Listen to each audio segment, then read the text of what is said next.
How's everybody doing today?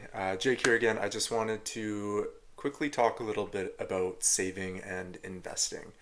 So, my story with saving and investing is a little bit unconventional. I think most people can agree with this is saving from a young age is incredibly important. I know most of you will probably set up, or your parents will help you set up a bank account from a very young age, and you're always told save every penny you can when you're young, save, save, save. And obviously, this is easier said than done. I think most parents would absolutely love it if their kids took all their birthday and Christmas money and allowance money and stuffed it in a bank account and let it grow with interest over the years until they're of age, and then hopefully they would continue to contribute to that, right? But at the end of the day, I mean, not a lot of kids do that. I remember I saved about $4,000 up until I was able to access that money without needing a parent. And I think what I did was I instantly blew that on a MacBook Pro, a PS4, PS5, and some other stupid things, right? Until my bank account hit zero. But um, kids will be kids, and we're not all perfect. We're not all Warren Buffetts of the world. But I want to tell you a little bit of interesting way that I've been forced to save money throughout my early adult years from about the age of 18 or 19 till current, so 31. Okay, so I don't know if a lot of you have heard about something that's called a whole life plan. So, a whole life plan is a terrible investment vehicle, right? The reason being is it's kind of a play on words in the name whole life is you have to hold it your entire life, right? So what a whole life plan is it works as an investment like semi-retirement vehicle, but it also works as a life insurance vehicle or life insurance policy rather.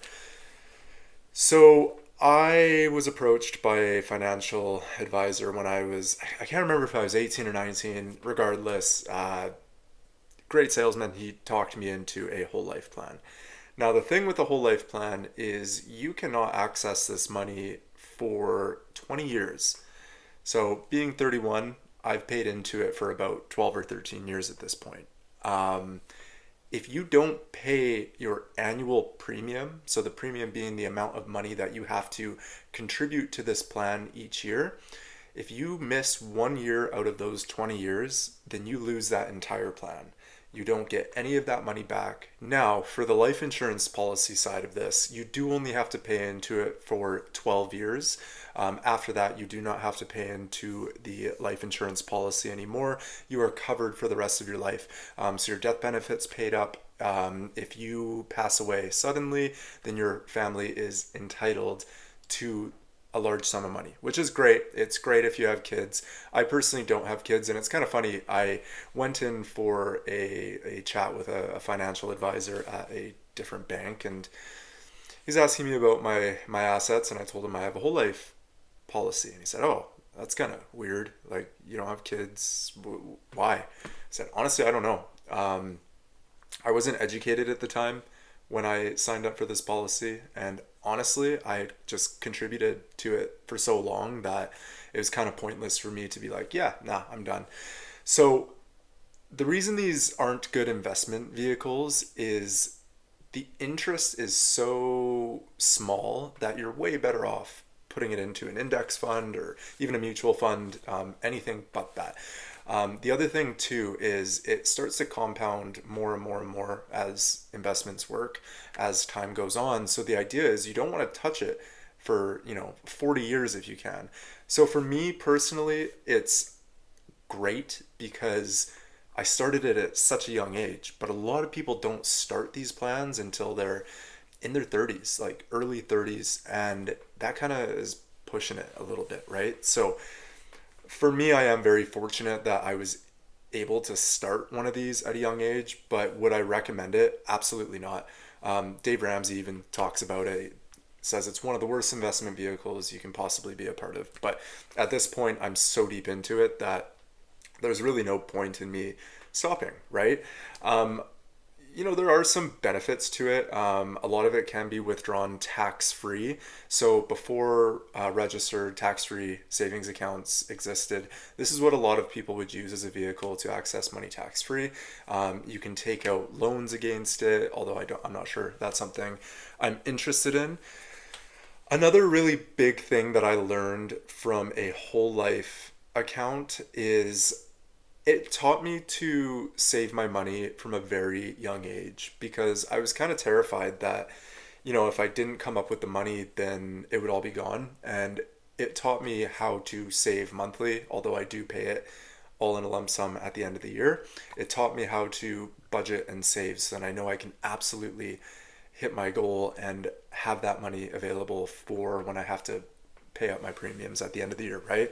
Um, I think that, you know, hindsight's always 2020. If I could confidently say that from the age of 18, I would be able to put a lump sum of money away each year, then yeah, I would say do that because that's gonna make you way more money than a whole life account. But I'll be honest, like I didn't really start thinking about saving money until about the age of 25. So, like I said, hindsight's always 2020. Who knows, maybe I would have become better with money, but at the end of the day, knowing myself, probably not.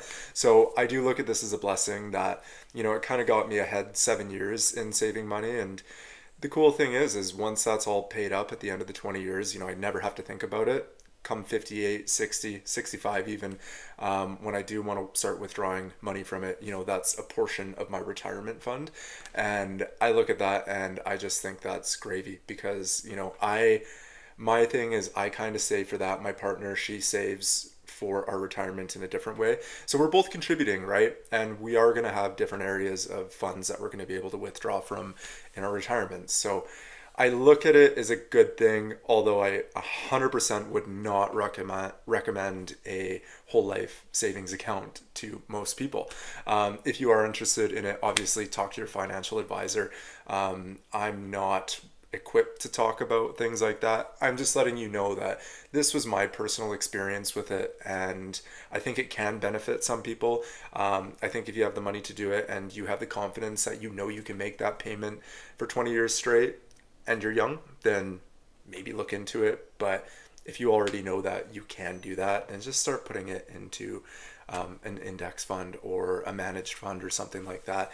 If you can do it self-directed, that's great too. But I think that at the end of the day, the lesson is just try and save a little bit from a young age, right? That's going to help you out so much. So if you can save 10% of your total income from a young age, let's say from the age of 18, when you truly enter the workforce, you're going to be miles ahead of the person that starts saving 20% of their income from the age of 30 on, right?